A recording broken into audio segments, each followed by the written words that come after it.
अस्सलामुअलैकुम, welcome to my channel अव्वल सलाह। दोस्तों, मैं अशरफ हुसैन एक बार फिर से आपकी खिदमत में हाज़िर हुआ हूँ चंद अहम बातें लेकर। दोस्तों, आज का जो टॉपिक है वो बड़ा ही महत्वपूर्ण है। वो टॉपिक है शाही ईदगाह मस्जिद, जो उत्तर प्रदेश के मथुरा में स्थित है।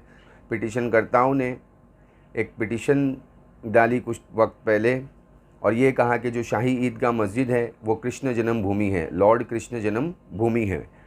सन 1670 में मुग़ल बादशाह औरंगज़ेब ने उस मंदिर को तोड़ दिया था, उस कृष्ण जन्मभूमि को, और वहाँ पर शाही ईदगाह मस्जिद का निर्माण कर दिया था।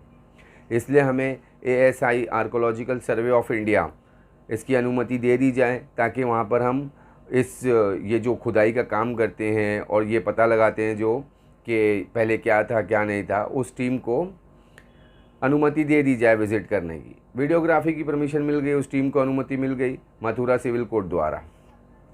अब उसकी रिपोर्ट आना बाकी है, वो रिपोर्ट जमा होगी, फिर उसके बाद कोर्ट का फैसला आएगा। दूसरी बात दोस्तों, जो ज्ञानवापी मस्जिद थी जिसे फव्वारे को शिवलिंग बताया था हिंदू पक्ष के लोगों ने, और उसके बाद में वहाँ पर कोर्ट ने उस जगह को सील कर दिया। किसी भी नमाजी को वहाँ जाने से, किसी भी इंसान को वहाँ जाने से मना कर दिया गया, और अब वो सील उस वक्त हटेगा जबकि कोर्ट का कोई फ़ैसला आएगा। दोस्तों, मैं आपको बताना चाहता हूँ कि बैक टू बैक पहला तो ज्ञानवापी मस्जिद, उसके बाद शाही ईदगाह मस्जिद, ऐसे तो कई सारे हमले हो रहे हैं। खैर, लेकिन ये जो मसला है इस पर कानूनी कार्रवाइयाँ चालू है। वो जो बोल बचन डिबेट में होती है, मैं उसकी बात नहीं कर रहा हूँ। जिस पे सीरियसली काम चल रहा है न्यायालय द्वारा, मैं उसकी बात कर रहा हूँ। दोस्तों, अब और कितनी मस्जिद खोना बाकी है, मैं आपसे कहना चाहता हूँ कि जब हम लोग एक आस लगाए हुए बैठे हैं कि कोई तो आएगा, हमारा कोई बड़ा बोलेगा, कोई मौलाना बोलेगा, या हमारे तो 50 इस्लामिक स्टेट से OIC उनमें से कोई बोलेगा। सर, ये भीख मांगना बंद करना होगा और इसके उसके भरोसे पे भी रहना बंद करना होगा। मैं आपको क्लियर कहता हूँ, हमें खुद को हम आम इंसानों को ये ज़िम्मेदारी उठानी होगी और ये लड़ाई लड़नी होगी। ये लड़ाई क्या है, मैं आपको बताना चाहता हूँ। ये लड़ाई है मस्जिदों को वीरान करने का। जो अज़ाब हम पर आया है कि बैक टू बैक मस्जिदों पे हमले हुए जा रहे हैं और मस्जिदों को लेकर टारगेट किया जा रहा है। मुसलमानों की यही औकात है कि जब वो नमाज़ नहीं पढ़ते अल्लाह के घर में, तो अल्लाह अपने घरों को उनसे छीनता चला जा रहा है। हमें करना क्या चाहिए? अब आप कहोगे कि हम आम इंसान क्या कर सकते हैं? हम आम इंसान वो कर सकते हैं जो बड़े बड़े लोग बैठे हुए नहीं कर सकते। इनको लड़ने दो आपस ही में। फ़िरका परस्ती, सुन्नी, शिया, बोरा और तबलीगी, देवबंदी, जमाती, जमाते इस्लामी, ये सब इसी में लड़ने दो इनको।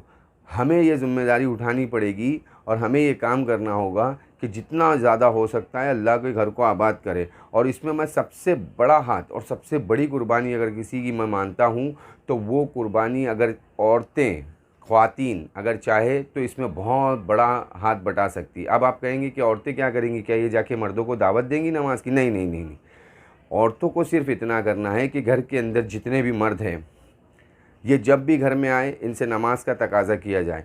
हम देखते हैं जहाँ कहीं भी हम रहते हैं, अपनी सोसाइटीज़ में, चौल में, बिल्डिंग में, जहाँ कहीं भी हम रहते हैं, वहाँ पर कई दफ़ा झगड़े होते हैं आस पड़ोस में, कोई पैसों को लेकर, कभी पानी को लेकर, कभी किसी बात को लेकर, कभी कुछ बात को लेकर। लेकिन क्या कभी हमने ये सुना कि किसी घर में ये झगड़ा हो रहा है कि नमाज़ को लेकर के फ़ला का लड़का नमाज नहीं जाता इसलिए उसके घर वाले उसके ऊपर चिल्ला रहे?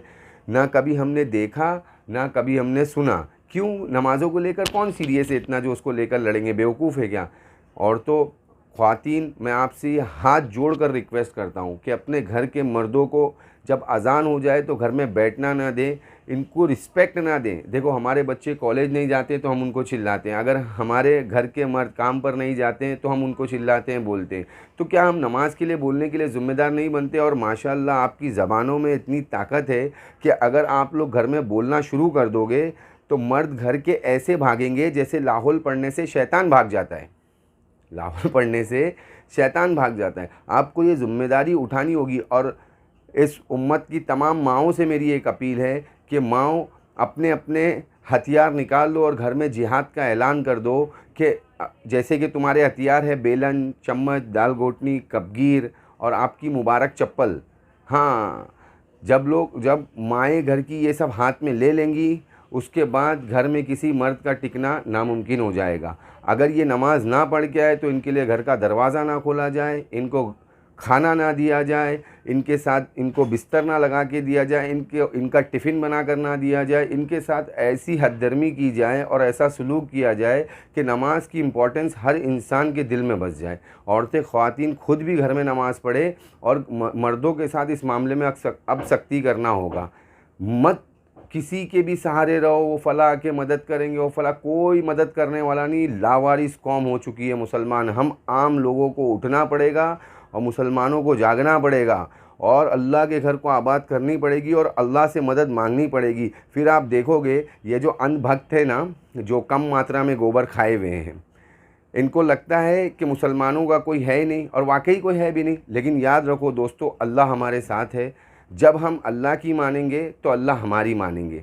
इसलिए दोस्तों और ख़वातीन स्पेशली मैं हाथ जोड़कर रिक्वेस्ट करता हूं कि अगर आपने सख्ती करना शुरू कर दी तो अल्लाह की कसम मस्जिदें बिल्कुल ऐसी आबाद होने लगेगी फ़जर की नमाज़ में जैसे जुमा की नमाज़ में होती है। इसलिए दोस्तों नमाज़ों का पूरा ख्याल रखें। दोस्तों और यारों और अहबाबों को भी दावत दे नमाज के लिए। हम जल्दी अगले वीडियो में हाज़िर होंगे। जब तक के लिए इस वीडियो को खूब देखें और ज़्यादा से ज़्यादा शेयर करें कि हर मुस्लिम घर तक के ये आवाज़ पहुंच जाए। और अगर एक घर में भी इस बात को फॉलो कर लिया गया और उस घर के बच्चे नमाजी हो गए तो अल्लाह की कसम क़यामत तक का उसका सवाब आपको मिलता रहेगा। इसलिए दोस्तों इस वीडियो को ज़्यादा से ज़्यादा शेयर करें, लाइक करें और कमेंट करना ना भूलें। और जो लोग नए हैं वो सब्सक्राइब करना ना भूलें। तब तक के लिए अल्लाह हाफ़िज़।